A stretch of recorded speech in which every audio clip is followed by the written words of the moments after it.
Hello, freak bitches. I mean, it's... Who the hell doesn't want to hear that?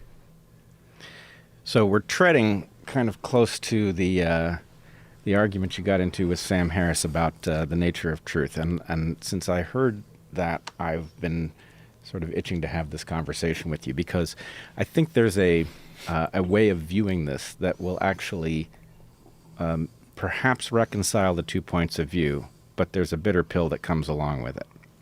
So here's my argument. We tend to think of intellect as having evolved because knowing what's true gives you an advantage. But there's actually nothing that says that the literal truth is where advantage lies. And so I have a category that I call literally false, metaphorically true. These are ideas that aren't true in the factual sense, but they are true enough that if you behave as if they were true, you come out ahead of where you would be if you behaved according to the fact that they're not true. So let me give you a couple of trivial examples that won't be controversial. Porcupines can throw their quills. It's not true. However, if you live near porcupines and you imagine that porcupines can throw their quills, you'll give them some space. If you don't, you may, realizing that they can't throw their quills, get really close to one, and it may wheel around and nail you with a porcupine quill, which can be extremely dangerous because they are microscopically designed to move in from where they puncture you over time, and they can puncture a vital organ, or you can get an infection. So the person who believes that a porcupine can throw their quills has an advantage that isn't predicated on the fact that this is actually a literal truth, right? Another one might be people say everything happens for a reason, right? Well, unless you're talking about physics as the reason, everything doesn't happen for a reason. However, if you are the kind of person who believes that everything happens for a reason, and then some terrible tragedy befalls you, you may be on the lookout. Well, what's the reason that this happened? Maybe it's supposed to open some opportunity, and you won't miss that opportunity the way somebody who was preoccupied with their misfortune would. So literal falseness, but metaphorical truth is actually, I would argue, the category under which religious truth evolves.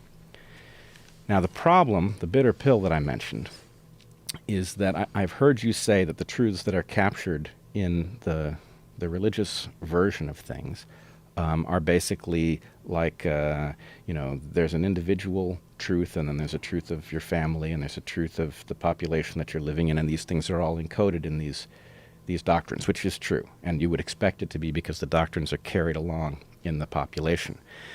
The problem is, what I hear you arguing, and you tell me if I have it wrong, is that we should therefore expect the encoded metaphorical truths in these religious traditions to be morally right. But there's nothing that actually says it will be morally right, because there are metaphorical truths that might in fact be reprehensible, but nonetheless effective. And so what I would argue, the overarching point here would be that you're right that the documents that contain these descriptions of things are full of things that are true in some sense that is not literal scientific truth, nor was that their purpose. What isn't true is that those things are inherently up to date. First of all, the first thing about that is that a discussion like that, and this is also what happened with Sam Harris, takes me to the very limits of my intellectual ability. And so even in discussing it, I'm going to make all sorts of mistakes because it's treacherous territory. But I would say my understanding of the great myths has that observation built into it. So one of the archetypes is that of the tyrannical father, which is the archetype, by the way, that possesses the minds of people who accuse Western society of being patriarchal. They're possessed by a singular archetype, and that's the archetype of the tyrannical father. They don't see that there's a tyrannical father and a wise king, because there is. That's you can't even point that out. But anyways, in some of our oldest stories, there's a representation of the dead past. So let me give you an example that everyone knows about.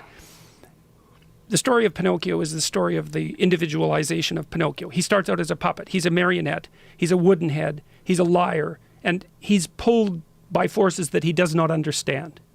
Right, okay, so, but he has a good father, that's Geppetto, and so he's got a good, and Geppetto wishes that he becomes a real individual.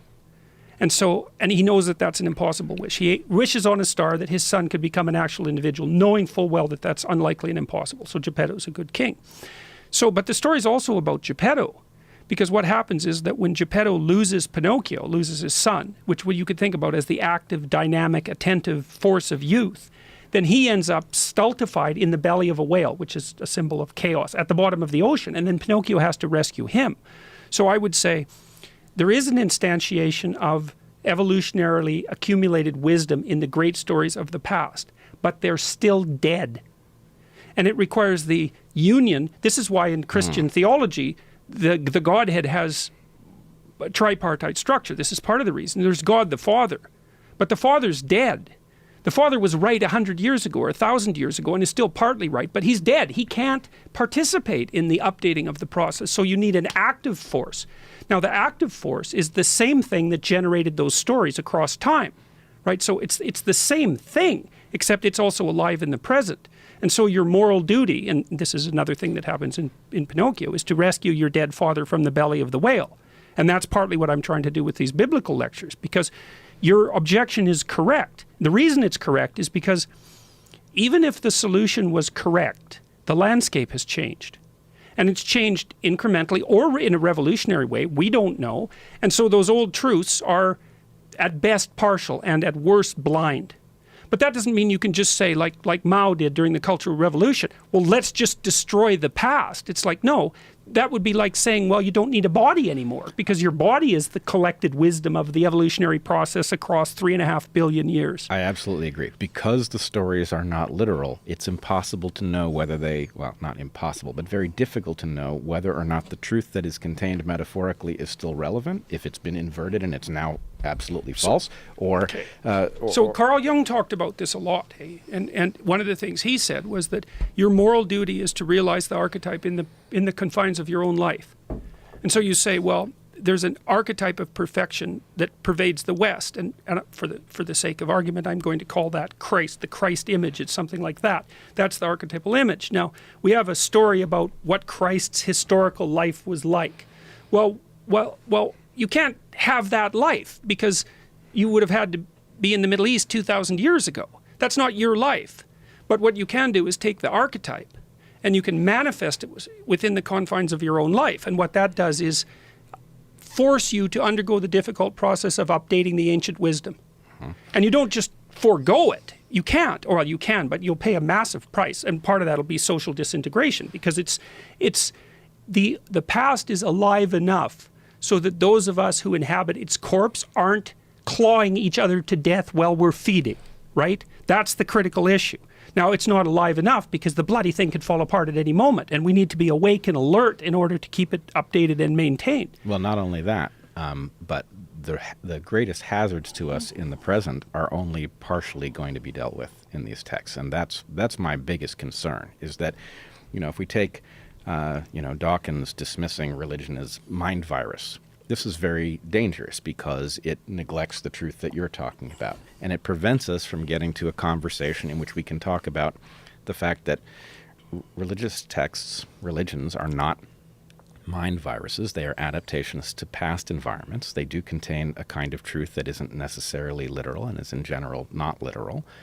But none of them, no ancient religion is up to date for Google's algorithms being the hazard to civilization that it probably is. We need to figure out how to navigate where the ancestral wisdom is simply not up to the current challenges. Okay, so let me modify that slightly, because I think it's true and not true. The stories are erroneous in detail and right in pattern. So, for example, there's an idea that one of the things that the mythological hero does is stand up against the tyranny of the state. Now, you don't have to specify the nature of the tyranny of the state in order for that to be a truth that's applicable across different contexts. And I would say what's happened with the great religious myths is that they operate at a level of abstraction such that the abstract entities are applicable in every single environment. I'll give you an example of that. It is extremely useful to represent the phenomenology of your experience as a domain of chaos and order. That works in every single environment for every person. And so the domain of order, I can describe it technically. You're in the domain of order when your actions produce the result you desire. And you're in the domain of chaos when they don't.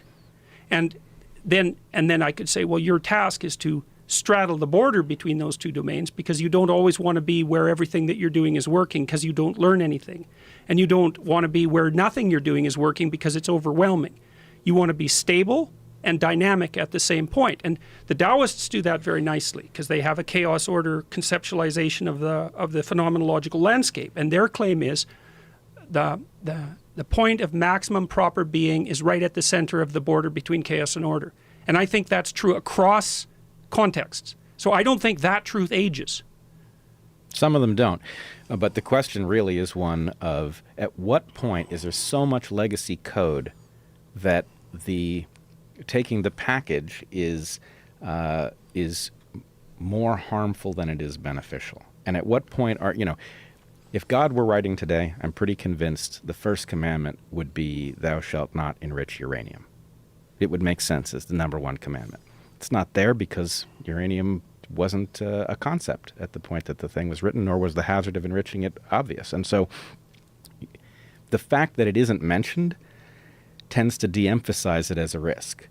And so I guess the question is it possible, is it possible that by recognizing that these traditions carry huge amounts of ancestral wisdom forward, but that wisdom is certain to be so incomplete that it doesn't address modern questions, that we can be liberated to move forward and to honor those traditions for bringing us here, but to recognize that we actually have to move forward with something more potent and up to date, which is not easy, because you can't just take the scientific truth of the moment and implement it.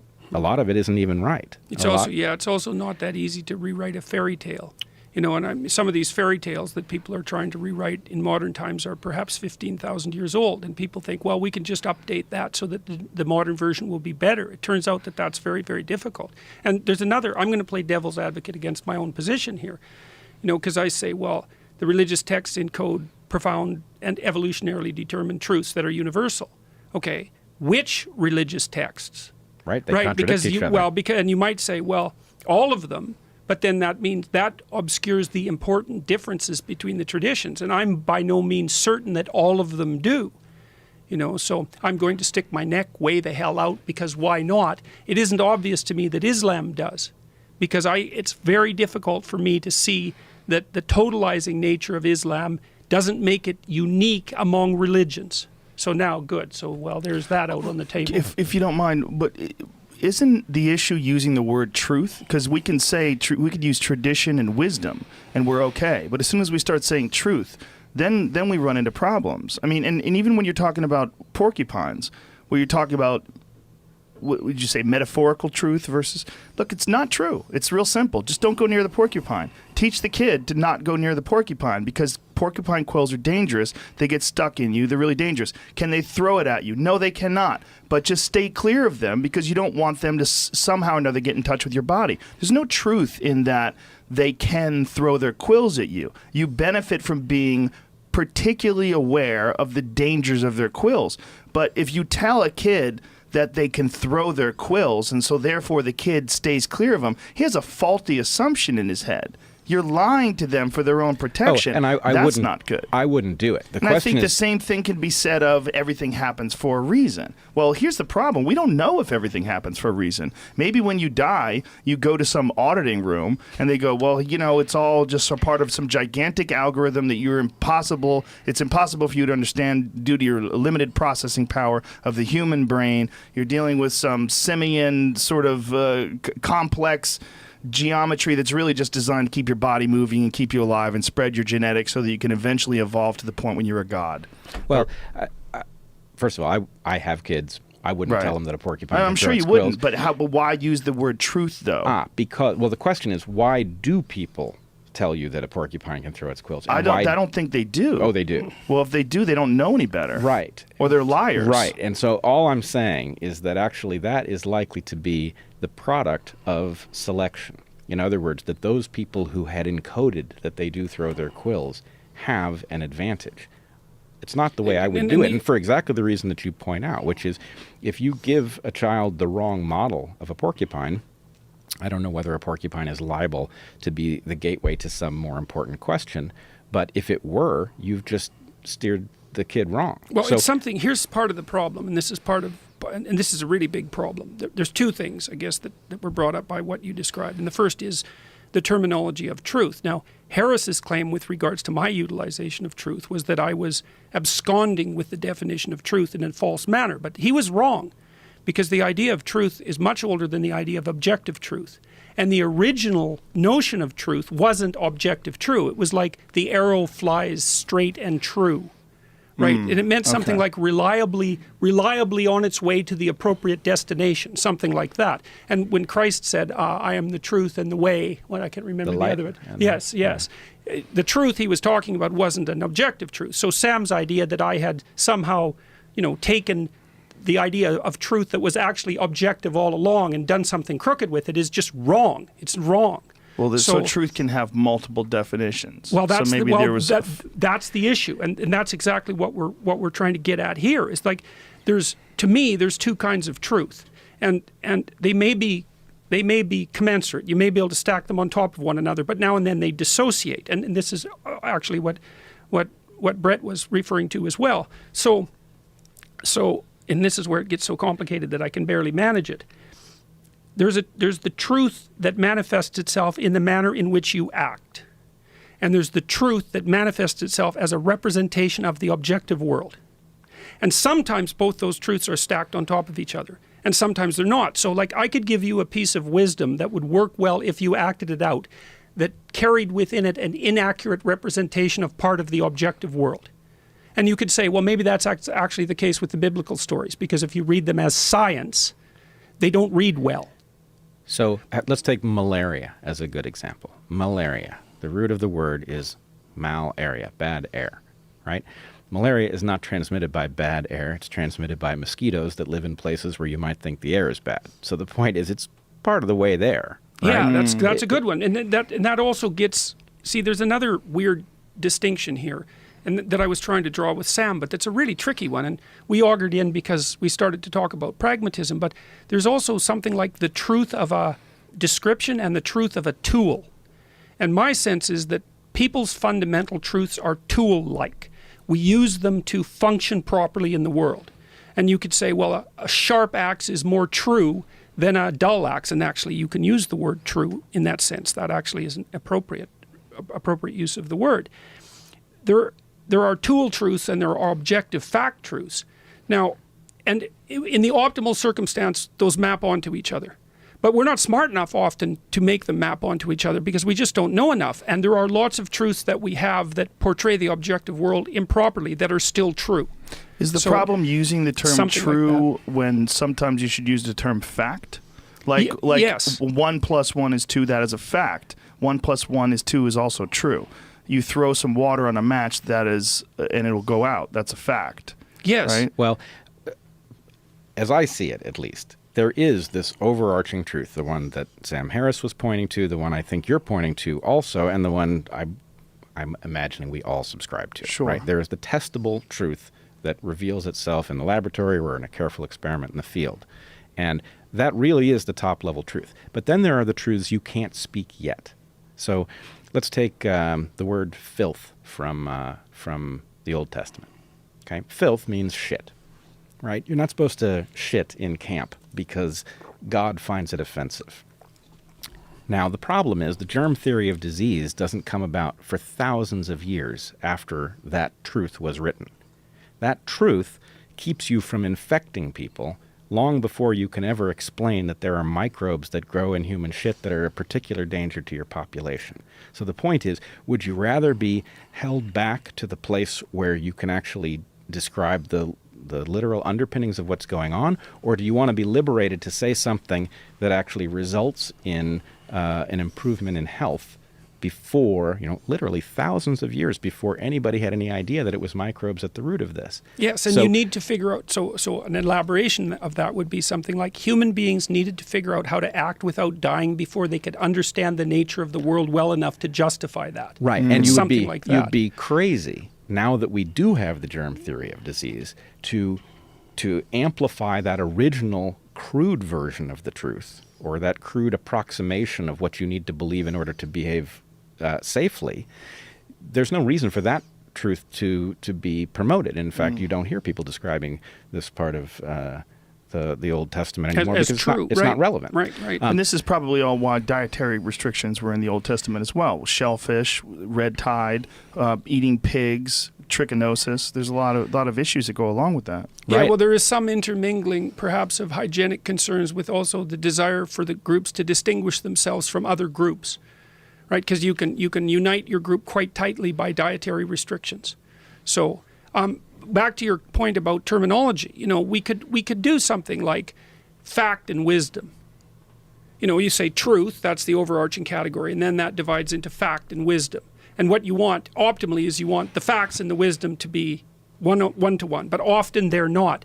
And if you find wisdom where the facts aren't laid right out, you don't just get to throw away the wisdom, which is what I think happens in the case of people like Dawkins and Harris. And Harris makes another sleight of hand move, which I don't like, which is that he thinks, so let's say, except for just a second, the wisdom-fact distinction, he would say, well, the fact is the thing, and the wisdom is a second-order derivation of that. You can ground the wisdom in the fact, and I don't believe that, and I don't think that he has any real justification for that claim. And this is something I never got. What do you mean by grounding the wisdom in the fact? He thinks if you know the facts clearly enough, you'll know how to act.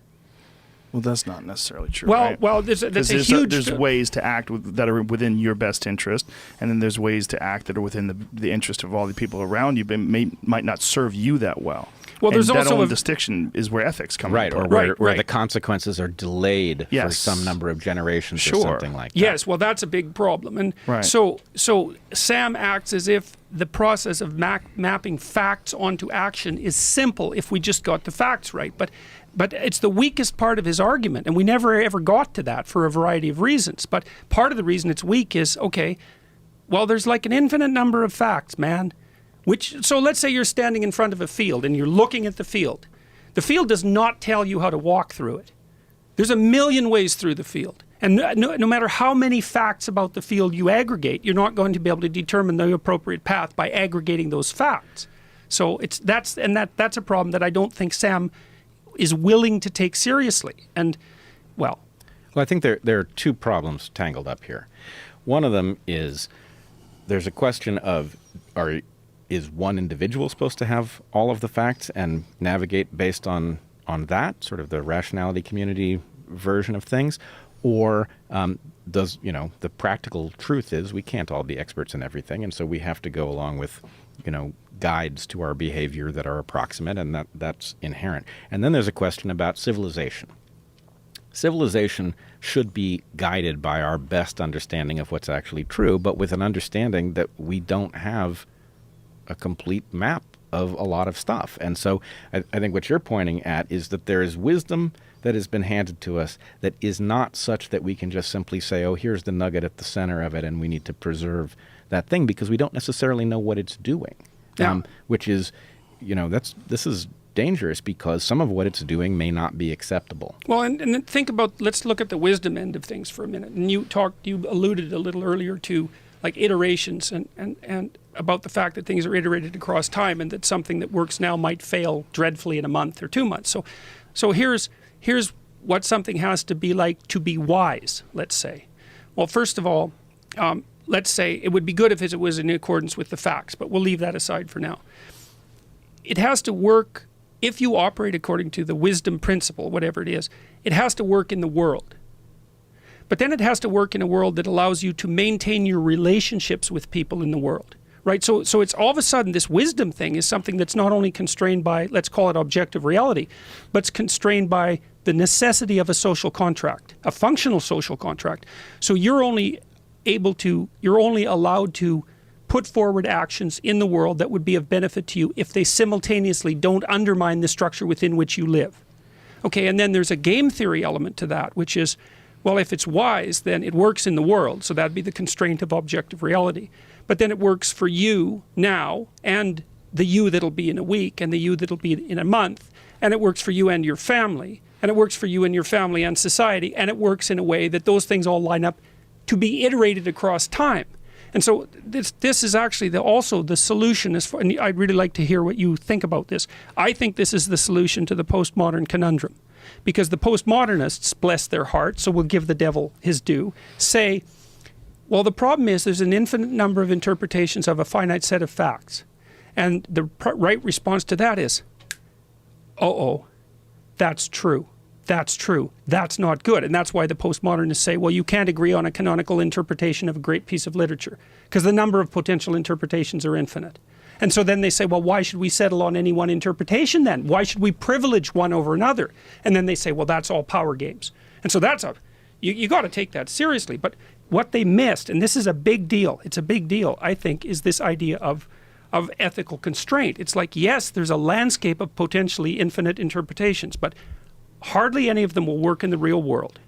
And hardly any of them will work in the real world in a way that doesn't get you killed by other people or doom you because of your own stupidity to failure across time. And so the landscape of interpretation is almost infinite, but the landscape of applicable interpretation, functional interpretation, is unbelievably constrained. And I think that constraint system is what we regard as ethics. It's something like that. Well, at some level, stories continue through time for a reason. Good stories continue for a long, the Odyssey is with us for some reason. And so there is a scientific reason or a scientifically investigatable reason why the Odyssey has been durable. We may not know it, but in principle, it's a question you could investigate.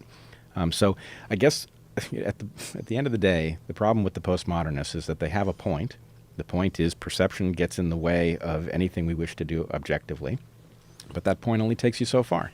And that's why they turn to Marxism, as far as I can tell, because what happens with the postmodernists is they say, oh, there's an infinite number of interpretations. And then the human part of them goes, okay, well, what am I supposed to do next then, since there's an infinite number of choices? And the postmodernist says, well, my theory can't account for that. And then they say, well, back to Marxism.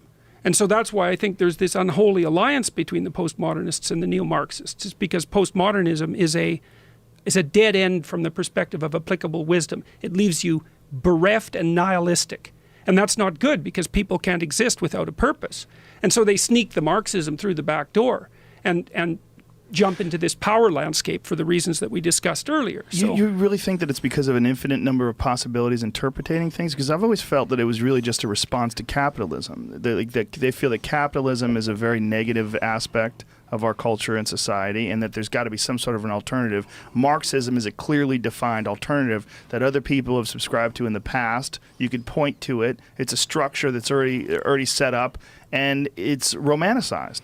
And I think they adopted for that reason, because it has the socialist aspects attached to it, and they looked at socialism as it's some sort of a thing that it regards equality, and it's some sort of an egalitarian approach. Well, okay, so we'd have to take two things apart. We'd have to take Marxism / Marxism and postmodernism apart. So we could do that historically. And I would say that although there is a reason for postmodernism, which is the reason we just discussed, that the landscape, the infinite landscape of interpretation problem, it's a real problem. If you look at it historically, postmodernism actually grew out of Marxism. And so what happened is that the Marxists laid out their theory about the human social environment being composed of a power struggle between the privileged and the underprivileged, right? The rich and the poor in its initial phases. And that's a story that's partially true, and it's got a lot of motive power. Like the motive power is the romantic motive power that you just described. I get to be on the side of the oppressed. I get to be a warrior for what's right. There's the resentment element, which is that son of a bitch has more than me, so let's cut him off at the knees, which manifested itself brutally in the Soviet Union. And then there's the ideological totality issue, which gives people a sense of security. That took a vicious hit by the late 1960s because the murderousness of Marxism had been clearly laid out as a doctrine. And that opened the door to this move by mostly French intellectuals to to develop the postmodern philosophy, which has these advantages which we described, but also to use that as a screening tactic for allowing Marxism to transform into identity politics. And so, it's hard to disentangle all the motivations that are going on in there, but there's something about it that's truly intellectually pathological, because you don't get to be a postmodernist and a Marxist. You actually technically cannot be both of those things at the same time. And the fact that most people are both of those things at the same time raises the specter of just exactly what their motivation is. And then I would say it's this resentment-driven anti-capitalism. There's reasons to criticize capitalism, obviously, but it's this underground resentment-driven anti-capitalism that I think is one of the fundamental motivators.